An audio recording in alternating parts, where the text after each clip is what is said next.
다양한 분야의 과학 이슈를 과학 기자의 시각으로 집중 분석하는 사이언스 취재파의 시간입니다. 오늘은 이혜리 기자와 함께합니다.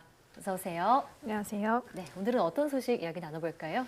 네, 코로나19가 중국의 한 연구소에서 만들어진 것이라고 주장해온 홍콩대 옌리멍 박사에 대한 논란이 여전히 뜨겁습니다. 예. 박사가 자신의 주장을 뒷받침하는 논문을 공개하면서 진실 공방이 더욱 거세지고 있는데요. 오늘은 그 논문에 제시된 내용을 바탕으로 해서 정말 사실인지 아닌지를 꼼꼼히 따져보도록 하겠습니다. 네, 이 지난 시간에도 최소라 기자와 함께 이 내용을 한번 다뤘었는데 옌리멍 박사가 그 세 가지 근거를 들었더라고요. 예. 자, 오늘은 그 근거에 대해서 조금 더 깊이 들어가 보는 거죠. 네, 맞습니다. 우선 이 옌리먼 박사는 코로나19 바이러스의 유전자를 재조합한 흔적이 있다면서 이 점이 인위성을 입증하는 가장 결정적인 증거라고 밝혔습니다. 논문에도 역시 이 내용이 근거로 명시돼 있는데요. 유전자 재조합이라고 하면 흔히 원하는 부위의 유전자를 자르고 붙일 수 있는 유전자 가위를 떠올리시기 쉽습니다. 네. 유전자 재조합 과정에서 사용하는 유전자 가위 기술은 일단은 흔적을 남기지 않을 수 있다는 것이 다수 전문가들의 의견입니다. 네. 관련 내용 직접 들어보시죠. 사실 유전자 가위가 DNA를 잘라주는 역할을 하거든요. 그 잘린 부분에서 그 변이가 일어나요. 그 변이가 랜덤하게 일어나거든요. 네. 근데 이러한 현상은 그 우리가 유전자 가위를 쓰지 않고 그냥 세포 내에서도 자연적으로 일어나는 현상이랑 같은 현상이에요. 세포 내에서도 그냥 자연적으로 DNA가 잘랐다 붙여졌다 이렇게 되거든요. 그러다가 어떤 변이가 들어가기도 해요, 가끔은. 그렇기 때문에 유전자 가위가 와서 DNA를 자른 건지 아니면은 그 다른 요소에 의해서 잘린 건지를 구별하는 방법은 사실 없거든요. 네, 여기서 이제 옌리먼 박사가 말하는 유전자 재조합 방식이 유전자 가위를 통한 것인지는 해석의 차이가 있는 것으로 보이긴 합니다. 예. 다만 이 유전자 가위가 아닌 다른 방식으로 재조합을 시도했다고 하면 굳이 흔적이 남지 않을 수 있는 유전자 가위 기술 대신 다른 방법을 택할 이유가 무엇이었을까에 대해서는 추가적인 좀 해석이 필요해 보입니다. 네, 일단 유전자 가위 사용 부분에 대해서는 앞으로도 좀 논란이 있을 것으로 보이고요. 박사가 주장하는 두 번째 근거는 어떻게 되나요? 네, 옌리먼 박사는 코로나19 바이러스가 박쥐에서 분리한 것과 달리 2003년 사스 바이러스의 특정 부위를 갖고 있다라고 주장했는데요. 예. 박사의 설명은 이 점 역시 자연에서 발생하는 동물 바이러스에서 발견되지 않는 특성이라고 설명했습니다.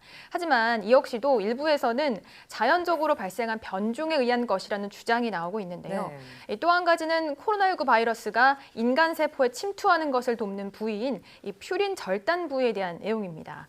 옌리먼 박사는 이 퓨린 절단 부위가 코로나19 바이러스에서만 발견된다면서 이 점이 코로나19 바이러스의 인위적 제작 가능성을 뒷받침하는 또 다른 단서라고 주장했습니다.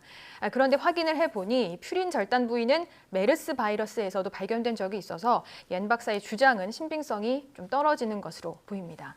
하지만 옌리먼 박사가 추가 논문 공개를 하겠다고 또 예고한 바 있어서 앞으로 논란은 조금 더 이어질 것으로 보입니다. 예. 자, 이번엔 논문까지 나와서 그 논란이 또 유난히 뜨거운 것 같은데 사실 코로나19 바이러스의 그 조작에 대한 주장은 발병 초기부터 제기되어 왔었잖아요. 네, 그렇습니다. 앞서 코로나19 바이러스의 조작과 관련해서 자연 발생으로 인한 변종으로 결론을 내린 논문이 이미 좀 수십 건 나와 있고요. 사실 그런데 이런 논란의 중심에는 코로나19와 관련한 미국과 중국의 신경전에 있습니다. 예. 미국과 중국은 코로나19 확산을 놓고 책임 공방을 벌이기도 했는데요. 관련 내용 잠시 들어보시죠.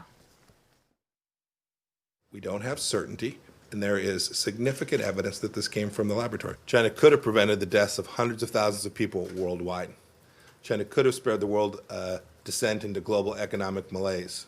They had a choice, but instead China covered up the outbreak in Wuhan. 네, 이렇게 옌리멍 박사가 주장하는 조작의 근거와 또 과학계의 반박을 살펴봤는데요.